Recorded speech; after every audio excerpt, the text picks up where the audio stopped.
What would you do if the people around you weren't just playing the game, they were playing against you? Could you survive when every move was designed to break you?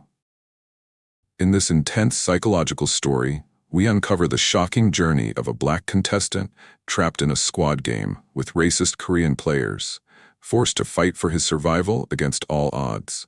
Set in a high-stakes world where trust is a luxury, this isn't just a story about competition or strategy, it's about resilience, identity, and the human spirit. Before we dive into this gripping tale, don't forget to subscribe to the channel so you never miss stories like this one. And let us know in the comments, where are you watching from? We love hearing from viewers all around the world. James had no idea what he was signing up for when he received the mysterious invitation. The envelope, plain and unassuming, had been slipped under the door of his small apartment in Seoul. As the only black exchange student in his university, James often felt out of place. He had come to South Korea to study engineering, immersing himself in a culture that fascinated him, but also challenged him in unexpected ways.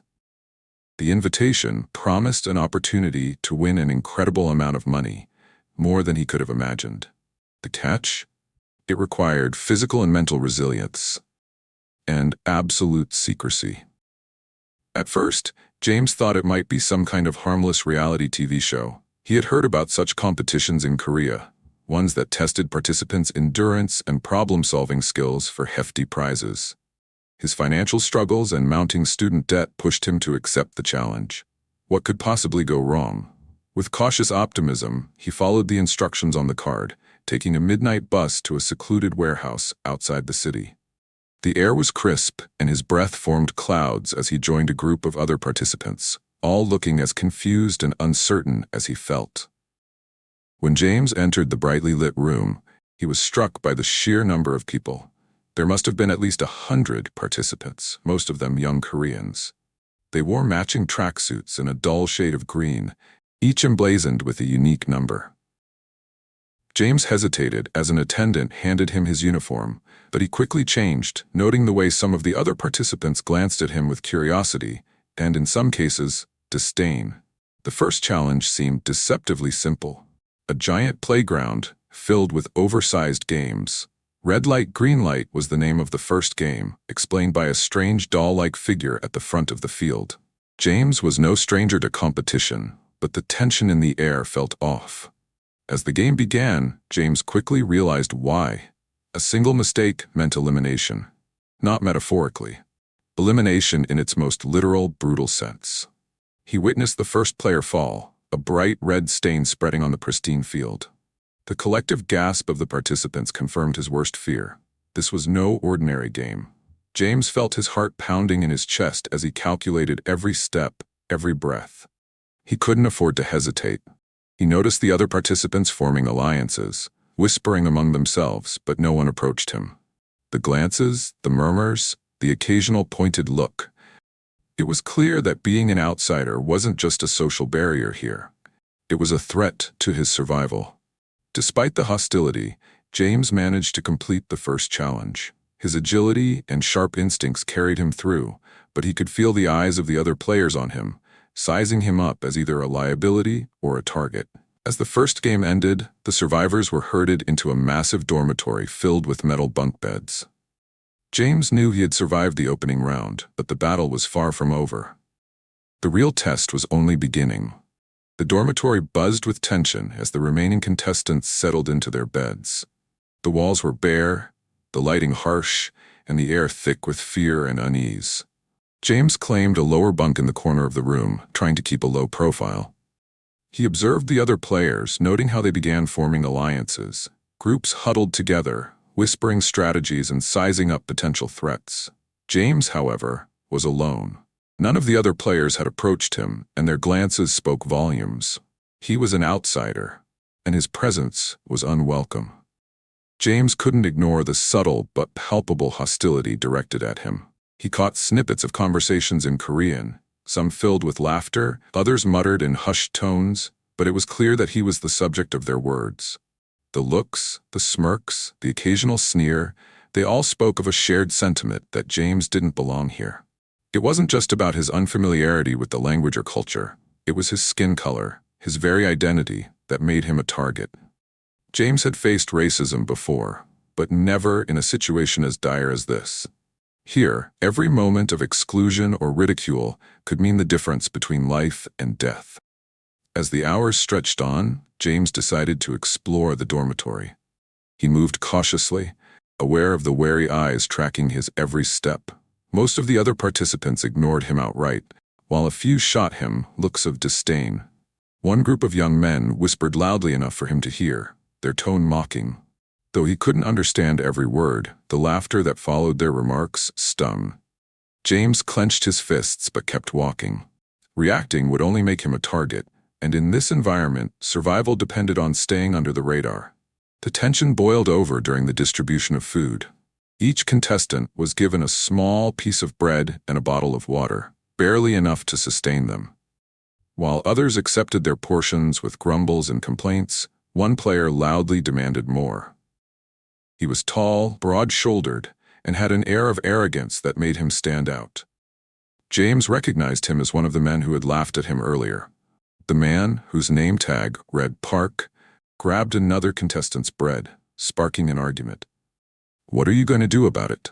Park sneered, towering over the smaller man. The other players quickly turned away, unwilling to intervene. James watched from his corner, his heart pounding. This wasn't just about food. It was a show of dominance, a warning to everyone in the room. Park's gaze shifted to James, his eyes narrowing. "And you," he said, his voice dripping with mockery. "Why don't you just leave? You don't belong here." James met his gaze, his expression calm but firm. "I'm not going anywhere," he replied, his voice steady. The room fell silent. For a moment, James wondered if he had made a mistake by standing up to Park. But the tension broke when another contestant stepped in, diffusing the situation with a forced laugh and a weak joke. Park smirked, muttering something under his breath before returning to his group. That night, James lay awake, staring at the ceiling. He knew he couldn't rely on anyone but himself. The hostility in the room was palpable, and alliances were already forming against him. But James wasn't ready to give up. He had come too far to back down now. He thought about his family back home, the sacrifices they had made to help him pursue his education. He had to survive, not just for himself, but for them. The next morning, the loudspeaker announced the second game, a test of teamwork and trust. James's stomach sank. He knew that no one would willingly choose him as a partner. Sure enough, when the players were told to pair up, he was left standing alone. The game organizers assigned him a partner, an older man who seemed frail and nervous. James could feel the stares of the other contestants as they whispered among themselves, clearly expecting him to fail. But James wasn't about to let their expectations define him. As the details of the challenge were revealed, a complicated puzzle requiring both physical and mental coordination, James took charge. He quickly assessed his partner's strengths and weaknesses, assigning tasks accordingly. While others fumbled with communication and strategy, James and his partner worked seamlessly, finishing the challenge faster than anyone expected. Their success shocked the other participants. James noticed how some players exchanged surprised glances, while others looked annoyed. Park, in particular, seemed irritated. As James and his partner walked back to the dormitory, Park stepped into their path, blocking their way. "I don't know how you managed to pull that off," Park sneered, his tone dripping with condescension. "But don't think it'll happen again." James met his gaze without flinching. "We'll see," he replied calmly. His partner tugged at his sleeve, urging him to walk away, and James obliged. Confronting Park directly would only escalate the situation, and James knew he needed to pick his battles carefully. That evening, as James sat on his bunk, he noticed a few players watching him from across the room. Their expressions were less hostile than before, almost curious. One of them, a young woman with short hair, hesitated before walking over. "That was impressive," she said quietly, her Korean heavily accented but understandable. "How you handled the puzzle?" James nodded, unsure of how to respond. The woman introduced herself as Min-ji and explained that she had noticed how the others were treating him. "Not everyone here agrees with them," she said, glancing toward Park's group. "But people are scared. They don't want to be targeted." James appreciated her honesty, though he couldn't shake the feeling that any alliance he formed would put both of them in danger. "Thanks," he said simply, "but I think it's better if I stay on my own for now." Minji nodded, her expression understanding but disappointed. "Just be careful," she said before returning to her group. James watched her go, a flicker of hope stirring within him. Perhaps not everyone in the game was against him. As the dormitory lights dimmed for the night, James lay awake, his mind racing. He had survived another day, but the challenges were only growing more intense.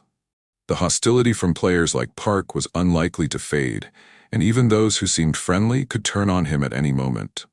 But James was determined to prove that he belonged here, not just to the others, but to himself. The morning of the third game brought with it an overwhelming sense of dread. The contestants had grown more guarded, their alliances tighter, and their glances sharper. The loudspeaker crackled to life, and a cold, detached voice announced the rules of the next challenge.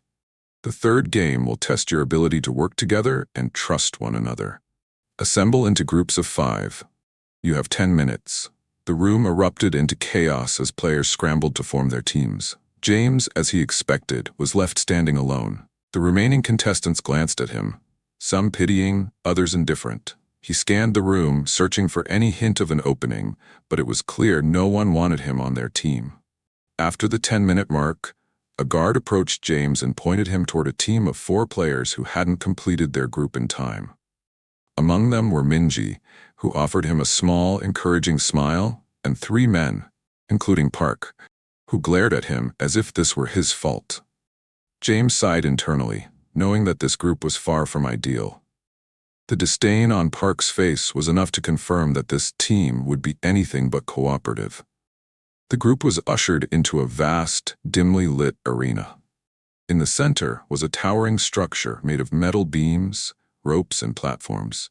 The voice from the loudspeaker explained the rules. The teams had to navigate the structure, collecting flags strategically placed at various heights, and return them to their base within a limited time. The challenge was designed to require trust, communication, and coordination. Failure to collect enough flags would result in elimination, permanently. As the timer began, the group hesitated. Park barked out commands, clearly assuming the role of leader. "You 2 go for the lower flags," he said, pointing at James and Minji. "The rest of us will handle the top. Stay out of our way, and don't screw this up." James bit back a retort and nodded. He wasn't here to argue. He was here to survive. Minji gave him a reassuring look, and together they started toward the lower levels of the structure. The beams were slippery, the ropes frayed, and every step felt like it could lead to disaster. James and Minji moved cautiously, collecting flags as efficiently as possible. Despite Park's hostility, they worked well together, their movements synchronized and deliberate. Meanwhile, the rest of the team struggled. Park's domineering attitude clashed with the other 2 players, leading to constant bickering. They wasted precious time arguing about strategy, and their lack of cohesion became increasingly apparent. James couldn't help but notice how their dysfunction mirrored the broader dynamics of the game. Alliances built on fear and prejudice were inherently fragile, destined to collapse under pressure.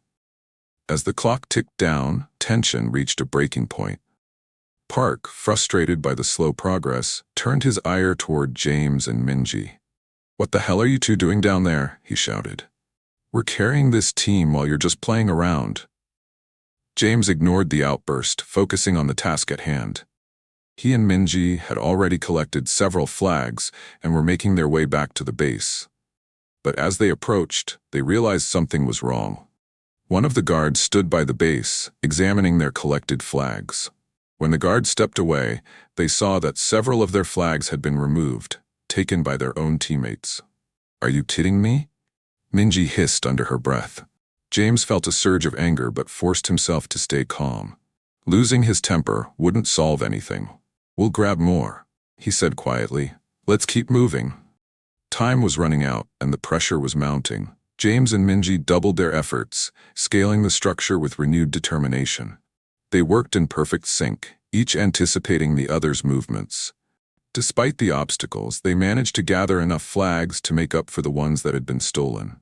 As they returned to the base, Park confronted them, his expression smug. Took you long enough, he sneered. Maybe next time, try pulling your weight. James had had enough. He stepped forward, meeting Park's gaze head-on. We're the only reason this team has a chance, he said, his voice steady but firm. If you spent less time sabotaging us and more time focusing on the game, maybe you'd actually be useful. The tension between them was electric, and for a moment, it seemed like Park might lash out. But the sound of the buzzer signaling the end of the game broke the standoff. The guards entered the arena, tallying the flags for each team. To everyone's surprise, James's team had managed to collect enough flags to pass the challenge. Their success was due almost entirely to James and Minji's efforts, a fact that didn't go unnoticed by the other players. As the group was escorted back to the dormitory, James felt a mix of relief and unease. He had survived another round, but he knew that his actions had painted an even bigger target on his back. Park's glare followed him all the way to his bunk, and James could feel the weight of the other contestants' eyes as well. Some looked at him with newfound respect, while others, like Park, saw him as a threat that needed to be eliminated. Later that night, Minji approached him as he sat on his bunk, deep in thought. "You were amazing out there," she said, her voice soft but earnest. "You kept us together, even when he was trying to tear us apart." James gave her a small smile. "We didn't have a choice," he replied. "If we didn't work together, we all would have lost." Minji nodded, but her expression was troubled. "Park won't let this go," she said. "You know that, right? He sees you as a threat now." "I know," James said quietly, "but I can't back down, not now." As the dormitory lights dimmed, James lay awake, his mind racing. He had proven himself in the game, but the challenges ahead would only grow more dangerous. Park's resentment was a storm brewing on the horizon, and James knew he would have to face it head-on. But for now, he allowed himself a moment of pride. He had defied the odds and shown that he wasn't just an outsider. He was a contender, and he wasn't going anywhere. The morning light filtered dimly through the high windows of the dormitory as the remaining contestants prepared for the next game. The guards entered, their presence cold and commanding, and the loudspeaker crackled to life once more. "The fourth game will test your resolve and decision-making. Assemble in pairs." The announcement sent a ripple of unease through the room. Contestants exchanged wary glances, calculating their chances and weighing their options. James braced himself, knowing the outcome of this pairing process would likely determine his fate. Predictably, the room erupted into a chaotic scramble. Contestants clung to their alliances, desperate to ensure their survival. James scanned the room, but as he expected, no one approached him. Even Minji, the one person who had shown him some semblance of camaraderie, hesitated. She stood frozen, her eyes darting between James and another player who was calling her name. After a moment of internal struggle, she lowered her gaze and joined the other player. James felt a pang of disappointment, but quickly reminded himself that he couldn't expect anyone to prioritize him over their own survival. As the pairs formed, James found himself standing alone once again. The guards, as before, assigned him a partner, an older man named Mr. Choi. Thin and visibly frail, Mr. Choi looked like he was barely holding himself together. His hands trembled as he adjusted his glasses, and he avoided meeting James's eyes. James sighed, realizing that whatever this challenge entailed, he was effectively on his own. The contestants were led into a massive, open courtyard surrounded by high walls. In the center stood a series of tables, each equipped with marbles. The loudspeaker explained the rules. Each pair was to play a game with their marbles, but the specifics of the game were left to their discretion. The catch? Only one person from each pair could survive. The realization hit the group like a thunderclap. The courtyard filled with hushed whispers, gasps, and even muffled sobs. This wasn't a test of teamwork, it was a direct confrontation. One player had to outwit or overpower the other. James looked at Mr. Choi, who was visibly trembling. The older man's eyes were filled with fear, but there was also a quiet resignation in his expression. James felt a wave of guilt. Mr. Choi had no chance against anyone, let alone him.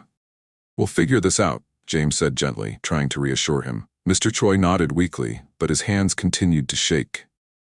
As they sat down at their table, James quickly realized that the other pairs were descending into chaos. Shouting matches erupted, and a few players had already resorted to violence. Across the courtyard, Park loomed over his partner, barking orders and demanding the man hand over his marbles.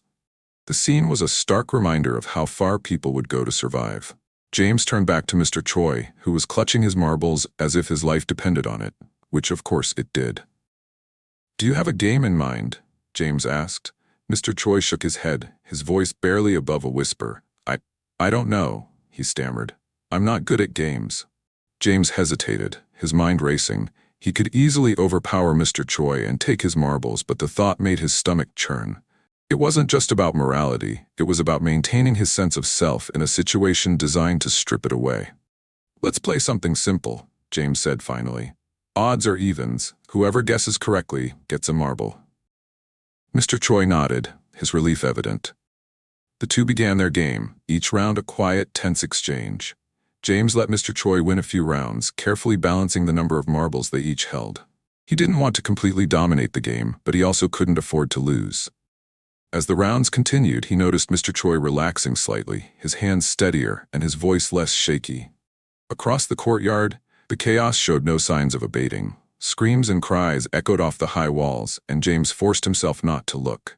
He needed to focus on his game, on the man in front of him, but his resolve was tested when he heard a familiar voice, Minji's. She was pleading with her partner, her voice filled with desperation. James turned, his heart sinking as he saw her on her knees, clutching her partner's leg. The man stood over her, his face cold and unyielding. He held a handful of marbles, clearly unwilling to show mercy.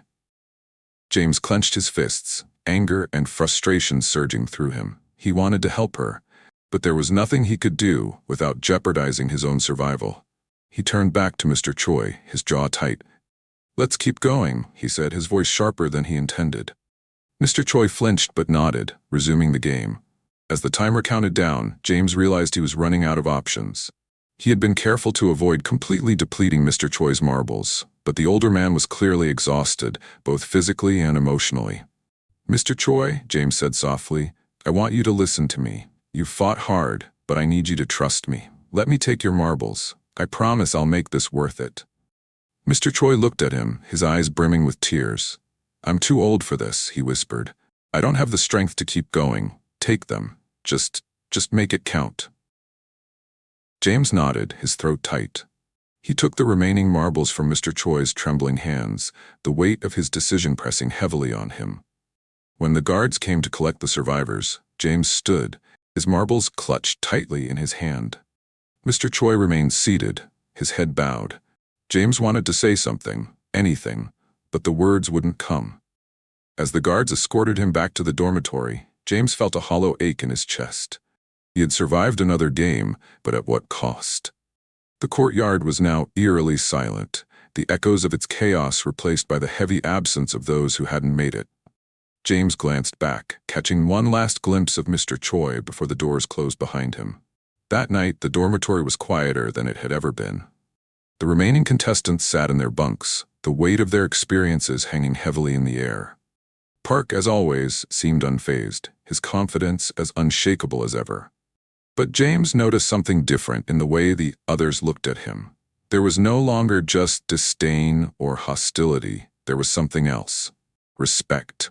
For the first time, James allowed himself a moment of pride.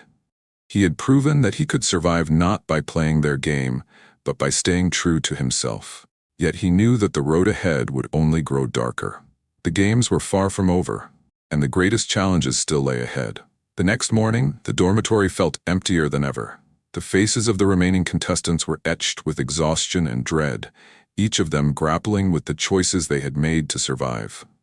James sat silently on his bunk, replaying the events of the previous day in his mind. Mr. Choi's trembling hands, the look in his eyes as he handed over his marbles, it all weighed heavily on James. He had survived, but the cost was becoming unbearable. The loudspeaker crackled to life, and the voice announced the final game. "This is the last challenge. Only one will leave with the prize." The contestants exchanged uneasy glances, their alliances and rivalries suddenly meaningless. It was every person for themselves now. The guards herded them into an open-air arena, vast and barren, except for a single platform in the center. On the platform stood a simple table with a deck of cards. The rules were straightforward. Each player would draw a card, and the one with the highest card would advance to the next round. The losers would be eliminated. It was a game of pure chance. No strategy, no skill, just luck. As James took his place at the table, he felt the eyes of the others on him. Park, standing across from him, smirked with confidence. Despite everything, Park's arrogance remained unshaken. The first round began, and James drew his card with a steady hand. It was a king. A wave of relief washed over him as the others revealed their cards, none higher than his. He had survived the first round. But as the game progressed, the tension in the air became suffocating. One by one, players were eliminated, their faces a mixture of despair and resignation as they were escorted away by the guards. When only 3 contestants remained, James, Park, and Minji, the final round was announced. This time, they wouldn't rely on cards. Instead, they were given a choice. They could work together to split the prize or compete against one another for the full amount. If they chose to split, all 3 would leave alive, but with a fraction of the money. If they chose to compete, only one would walk away with everything. The room fell silent as the contestants deliberated. James turned to Minji, her eyes wide with fear, but also resolve. "We can end this together," he said quietly. "We don't have to let them win by turning us against each other." Minji nodded, her voice trembling. "I agree. I just want to go home." But Park sneered, his voice dripping with disdain. "You're both fools. Splitting the prize means walking away with scraps. I didn't come this far to settle for less." He stepped forward, glaring at James. "If you think I'm going to let you take this from me, you're delusional." James took a deep breath, standing his ground. "This isn't just about the money, Park. It's about proving we're better than the game. We don't have to play by their rules." But Park wouldn't listen. When the guards asked for their decision, Park chose to compete. Minji, shaken, followed James's lead and voted to split. The tiebreaker would be decided by one final challenge, a duel between James and Park. The winner would determine the fate of the prize. The duel was simple but deadly. Each contestant was given a single knife and tasked with knocking the other off the platform. As the crowd of guards and officials watched in silence, James and Park faced each other. Park lunged first, his movements aggressive and reckless. James sidestepped, narrowly avoiding the blade. He didn't want to hurt Park, but he knew he couldn't hold back if he wanted to survive. The fight was brutal and chaotic, both men pushing themselves to their limits. James's agility and quick thinking gave him the upper hand, but Park's brute strength made him a formidable opponent. Finally, with one last desperate move, James managed to disarm Park and knock him off balance. Park teetered on the edge of the platform before falling to the ground below, defeated but alive. Breathing heavily, James turned to the officials. "I want to split the prize," he said firmly. The guards exchanged glances before nodding, their expressions unreadable. Minji was brought forward, her face a mixture of relief and disbelief. The two stood together as the announcement was made. The prize would be split between them. As the sun set over the arena, James felt a wave of emotions wash over him. He had survived not just the games, but the hostility and prejudice that had followed him from the start. He had stayed true to himself, proving that integrity and compassion could triumph even in the darkest of circumstances. For James, the money was secondary. What mattered most was that he had refused to let the game break him. As he and Minji were escorted out of the arena, free at last, he felt a sense of pride. They had both defied the odds and shown that even in a world built on cruelty and competition, humanity could still prevail.